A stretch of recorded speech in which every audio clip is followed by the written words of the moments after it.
వినాయక చవితి ఉత్సవాలకు అనుమతి తప్పనిసరి అని కృష్ణపట్నం ఎస్ఐ రవినాయక్ అన్నారు. ఆయన మీడియా సమావేశం ఏర్పాటు చేశారు. ఆన్లైన్ ద్వారా అనుమతులు తీసుకోవచ్చని ఆయన పేర్కొన్నారు.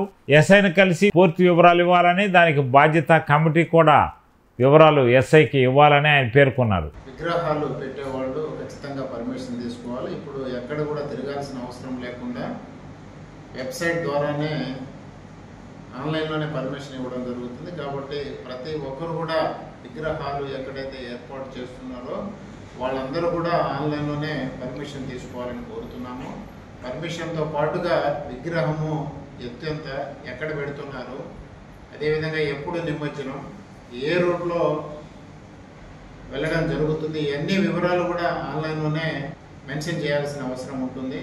అదేవిధంగా ఆన్లైన్లో అప్లై చేసిన తర్వాత వాళ్ళకి ఒక క్యూఆర్ కోడ్ వస్తుంది. ఆ క్యూఆర్ కోడ్ని విగ్రహం ఎక్కడైతే ఏర్పాటు చేశారో అక్కడ అంటించుకుంటే ఎవరైనా పోలీసు వాళ్ళు చెకింగ్ వచ్చినా సరే పర్మిషన్ తీసుకున్నారా లేదని చూసి వెరిఫై చేసుకోవడం జరుగుతుంది. అదేవిధంగా ఎక్కడ కూడా విగ్రహాలు ఏర్పాటు చేసేటప్పుడు ప్రజలందరూ కూడా ఎటువంటి ట్రాఫిక్ ఇబ్బంది లేకుండా, అదేవిధంగా ఇతర మతాలకి ఇతర కులస్తులకి ఇబ్బంది లేకుండా ప్రజలందరూ కూడా కలిసిమెలిసి జరుపుకోవాలని పోలీస్ డిపార్ట్మెంట్ వారి తరఫున విజ్ఞప్తి చేస్తున్నాము. అదేవిధంగా ఎలక్ట్రికల్ లైన్లు కూడా ఏర్పాటు చేసుకునేటప్పుడు కన్సర్న్ ఎలక్ట్రికల్ డిపార్ట్మెంట్ వారితో సంప్రదించి ఎక్కడ కూడా వైరింగ్ లీకేజ్ లేకుండా జాగ్రత్త పడాలని ప్రతి ఒక్కరిని కోరుతున్నాము. ఎందుకంటే చాలా సందర్భాల్లో నెగ్లిజెన్స్గా ఉండడం వల్ల ప్రాణాలు పోయిన సందర్భాలు కూడా ఉన్నాయి. కాబట్టి అందరూ కూడా సంతోషంగా పండుగ జరుపుకోవాలి. ఎటువంటి నష్టం జరగకూడదు అంటే పోలీసు వాళ్ళు చెప్పినటువంటి సూచనలు తప్పకుండా పాటించాలి. అదేవిధంగా ఎవరైతే కమిటీ మెంబర్స్ ఉంటారో వాళ్ళు ఖచ్చితంగా నైట్ పూట విగ్రహం దగ్గరే పడుకోవాలని కోరుచున్నాము.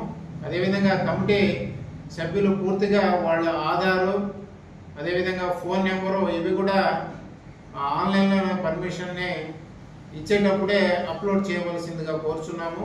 అదేవిధంగా ప్రజలందరూ కూడా పోలీస్ డిపార్ట్మెంట్ వారికి సహకరిస్తూ ఎక్కడ కూడా ఇబ్బంది లేకుండా, ట్రాఫిక్ కూడా ఇబ్బంది లేకుండా అటువంటి ప్రదేశాలలో వినాయక విగ్రహం పెట్టుకొని పండుగని జరుపుకోవాలి. అదేవిధంగా మైకులు పెట్టుకునేటప్పుడు కూడా 10 గంటల వరకు మాత్రమే పెట్టుకోవాలి. డీజేలు, సౌండ్ సిస్టమ్స్, అదేవిధంగా అశ్లీల నృత్యాలు ఎక్కడ కూడా జరపడానికి వీల్లేదు. అటువంటి ఏమైనా జరిపితే మాత్రం వారిని చట్టపరమైన చర్యలు తీసుకోవడం జరుగుతుంది. కాబట్టి ప్రజలందరూ కూడా ఇటువంటి సూచనలను పాటిస్తూ పండగని పండగలాగానే జరుపుకొని ప్రతి ఒక్కరు కూడా ఆనందంగా ఉండాలని పోలీస్ డిపార్ట్మెంట్ వారి తరఫున విజ్ఞప్తి చేస్తున్నాం.